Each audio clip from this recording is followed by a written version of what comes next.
Kembali ke channel Ozone Man 88. Kali ini kita akan kembali membahas tradisi ritual dalam peribadatan orang Tionghoa umat Tridharma. Kita kerap mendengar bahwa dalam tradisi peribadatan orang Tionghoa membutuhkan biaya besar, ribet, dan banyak yang merasa terbebani. Ini fakta dan ini juga yang kerap menjadi alat oleh salus-salus agama untuk mendapatkan umat dari umat Tridharma dan orang-orang Tionghoa pada umumnya. Di sini saya akan menjelaskan sebenarnya banyak kegiatan ritual yang bersifat simbolis yang dimanfaatkan orang-orang untuk meraup keuntungan. Meraup keuntungan untuk diri pribadi, contohnya dalam adat tradisi pemakaman Tionghoa. Dalam upacara pemakaman orang Tionghoa di Kalimantan Barat sering menggunakan bosong yang biayanya sangat besar untuk sekedar melakukan ritual membacakan doa untuk orang yang meninggal. Perlu dipahami apa itu bosong. Bosong dalam bahasa Mandarin adalah kesang yang berarti biksu dalam bahasa Indonesia. Sedangkan bosong di upacara-upacara pemakaman orang Tionghoa di Indonesia adalah orang-orang biasa yang cuma dapat melafalkan doa, bukan seorang biksu yang memiliki kesucian dan juga jauh dari duniawi. Jika doa dibacakan dengan niat mendapatkan keuntungan, itu tidak tulus dan ikhlas. Tidak bisa dibandingkan dari doa dari orang-orang yang membina diri suci dan jauh dari duniawi. Para pembina diri yang membina diri seperti para pendeta Tao dan biksu membantu tulus tanpa meminta pamrih untuk memperkaya diri. Jadi mereka tidak untuk memperkaya diri dengan meminta pamrih. Jadi doa sederhana saja dari mereka lebih manjur daripada mantra panjang lebar dari orang-orang yang mematok tarif demi keuntungan pribadi dan pengejaran kenikmatan duniawi mereka.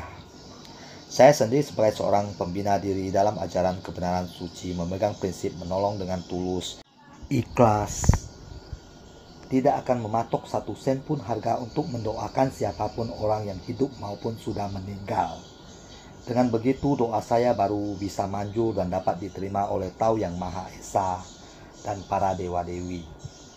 Kita sering melihat persembahan untuk orang yang meninggal yang mewah banyak, kertas-kertas sembayang dibakar menggunung, dan makam-makam dibuat semewah-mewahnya, semewah mungkin. Semua itu tidak sebanding dengan doa kita yang tulus ikhlas pada orang yang meninggal tersebut.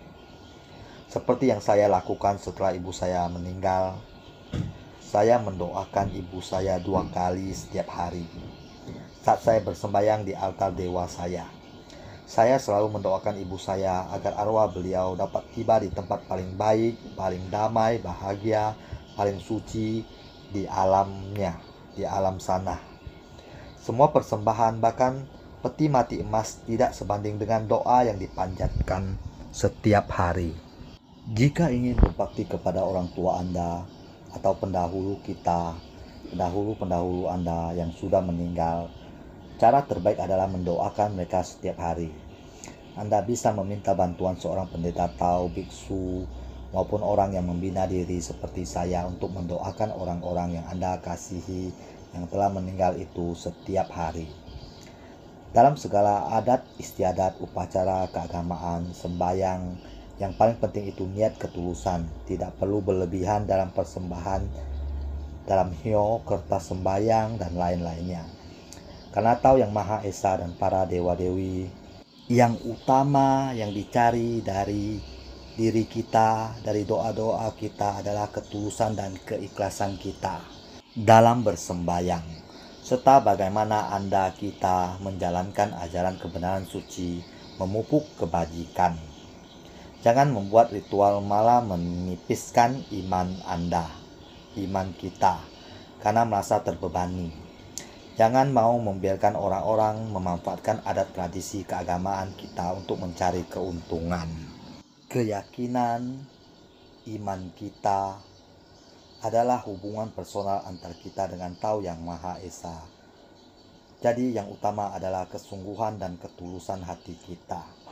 Bagaimana kita menjaga iman kita tetap kuat dan hati pikiran kita bersih. Sekali lagi saya ingatkan, jangan terbebani oleh adat tradisi keagamaan kita. Lakukan semuanya dengan tulus, ikhlas, bahagia. Jangan pikirkan pandangan orang lain, jangan gengsi-gengsian, ikut-ikutan. Adat tradisi dan ritual sembahyang kita adalah hubungan kita dengan Tahu Yang Maha Esa, dewa-dewi dan para leluhur. Bukan berhubungan dengan orang fana, dengan orang-orang fana. Pemahaman yang benar ini sangatlah penting untuk kelangsungan adat tradisi ajaran keagamaan agar tidak tergerus zaman dan dapat diterima generasi-generasi selanjutnya. Sekian video kita kali ini. Salam berkah kebajikan. Semoga video ini dapat memberi pencerahan dan pemahaman yang benar untuk teman-teman semua. Jangan sampai kearifan leluhur digantikan pemahaman-pemahaman asing.